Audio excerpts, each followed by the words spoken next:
بسم اللہ الرحمن الرحیم۔ حضرت شمائیل علیہ السلام کے الہامی فیصلہ پر طالوت کو بنی اسرائیل کا بادشاہ بنا دیا گیا۔ اب طالوت نے بنی اسرائیل کو نفیر عام دیا کہ وہ دشمنوں یعنی فلسطینیوں کے مقابلہ کے لیے نکلے۔ جب بنی اسرائیل طالوت کی سرکردگی میں روانہ ہوئے تو بنی اسرائیل کی آزمائش کا ایک اور مرحلہ پیش آیا۔ وہ یہ کہ طالوت نے یہ سوچا کہ جنگ کا معاملہ بے حد نازک ہے اور اس میں بعض مرتبہ ایک شخص کی بزدلی یا منافقانہ حرکت پورے لشکر کو تباہ کر دیا کرتی ہے۔ اس لیے ازبس ضروری ہے کہ بنی اسرائیل کے اس گروہ کو جہاد سے پہلے آزما لیا جائے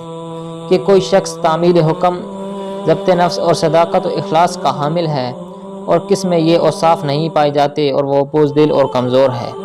تاکہ ادائے فرض سے پہلے ہی ایسے عناصر کو کاٹ کر الگ کر دیا جائے۔ یہاں صبر و ثابت قدمی اور اطاعت ضروری ہے، لہٰذا جو شخص معمولی پیاس میں ضبط و صبر پر قدرت نہیں رکھتا، جہاد جیسے نازک معاملہ میں کس طرح ثابت قدم رہ سکتا ہے۔ چنانچہ جب یہ گروہ ایک ندی کے کنارے پہنچا تو طالوت نے اعلان کیا، اللہ تعالیٰ اس نہر کے ذریعہ تمہاری آزمائش کرنا چاہتا ہے، وہ یہ کہ کوئی شخص اس سے جی بھر کر پانی نہ پیے، لہٰذا جو شخص اس کی خلاف ورزی کرے گا وہ خدا کی جماعت سے نکال دیا جائے گا، اور جو تعمیل ارشاد کرے گا وہ جماعت میں شامل رہے گا، البتہ سخت پیاس کی حالت میں گھونٹ بھر پانی پی حلق تر کر لینے کی اجازت ہے۔ سورہ بقرہ میں ارشاد باری تعالیٰ ہے، جب طالوت لشکروں کو لے کر روانہ ہوئے تو اس نے کہا، بلا شبہ اللہ تعالیٰ تم کو نہر کے پانی کے ذریعہ آزمائے گا، پس جو شخص اس سے سیراب ہو کر پیے گا وہ میری جماعت میں نہ رہے گا، اور جو ایک چلو پانی کے سوا اس سے سیراب ہو کر نہیں پیے گا وہ میری جماعت میں رہے گا۔ پھر تھوڑے سے لوگوں کے علاوہ سب نے اس نہر سے سیراب ہو کر پانی پی لیا۔ مفسرین کہتے ہیں کہ یہ واقعہ نہر اردن پر پیش آیا۔ بخاری کی ایک روایت ہے کہ اصحاب رسول صلی اللہ علیہ وسلم آپس میں بات چیت کیا کرتے تھے کہ اصحاب بدر کی تعداد اصحاب طالوت کے برابر ہے۔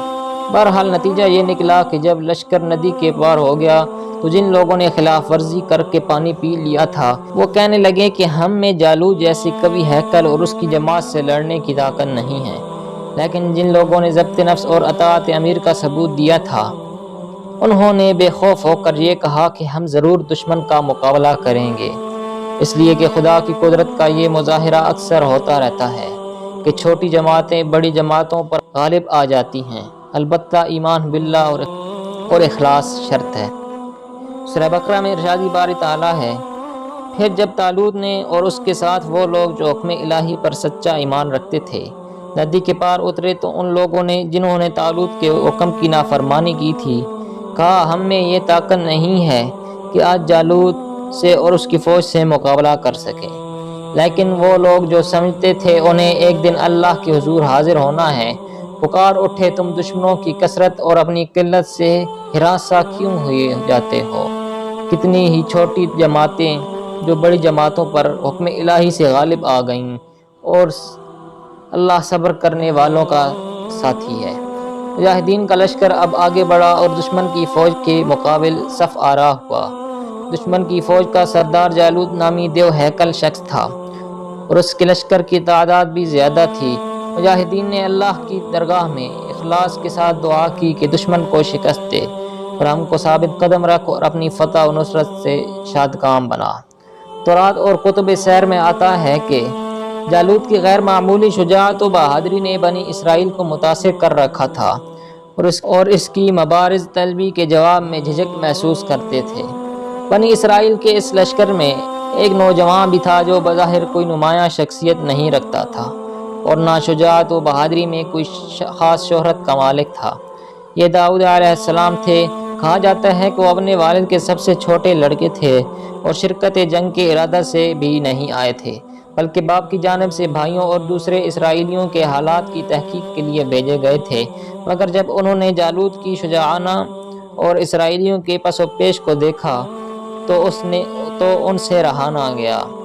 اور طالوت سے اجازت چاہی کہ جالوت کا جواب دینے کے لیے ان کو موقع دیا جائے۔ طالوت نے کہا، تم ابھی ناتجربہ کار لڑکے ہو، اس لیے تمہیں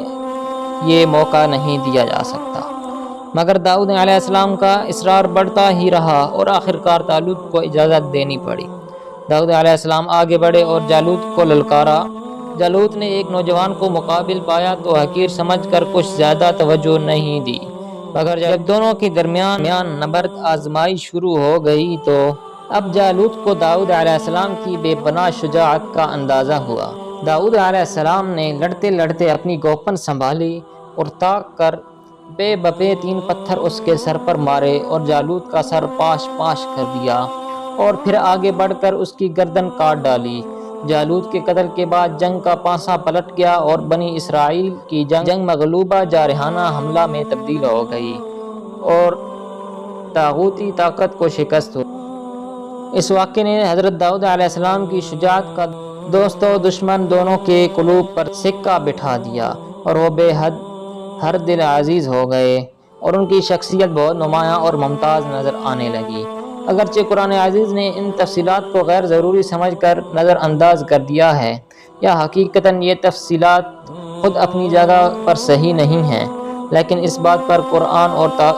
قرآن اور تورات دونوں کا اتفاق ہے کہ جالوت کے قاتل حضرت داؤد علیہ السلام ہیں اور جالوت کے قتل سے اسرائیلیوں کو فتح اور دشمن کو شکست نصیب ہوئی۔ سورہ بقرہ میں ارشاد باری تعالیٰ ہے، اور جب وہ مجاہدین جالوت اور اس کے لشکر کے مقابل ہوئے تو کہنے لگے، اے پروردگار ہم کو صبر دے اور ہم کو ثابت قدم رکھ اور کافر قوم پر ہم کو فتح و نصرت عطا فرما۔ بس اللہ کے حکم سے انہوں نے ان فلسطینیوں کو شکست دے دی اور داؤد علیہ السلام نے جالوت کو قتل کر دیا اور اللہ نے داؤد کو حکومت اور حکمت عطا فرمائی اور جو مناسب جانا وہ سب کچھ سکھایا۔ بعض اسرائیلی روایات میں یہ بھی ہے کہ جالوت کی زبردست طاقت اور بنی اسرائیل کے اس کے مقابل ہونے میں جھجک کو دیکھ کر طالوت نے یہ اعلان کر دیا تھا کہ جو شخص جالوت کو قتل کرے گا میں اس سے اپنی بیٹی کی شادی کروں گا اور اس کو حکومت میں بھی حصہ دار بناؤں گا۔ چنانچہ جب داؤد علیہ السلام نے جالوت کو قتل کر دیا تو طالوت نے وفائے عہد کے پیش نظر اس کے ساتھ اپنی لڑکی میکال کی شادی کر دی اور حکومت میں بھی حصہ دار بنا لی۔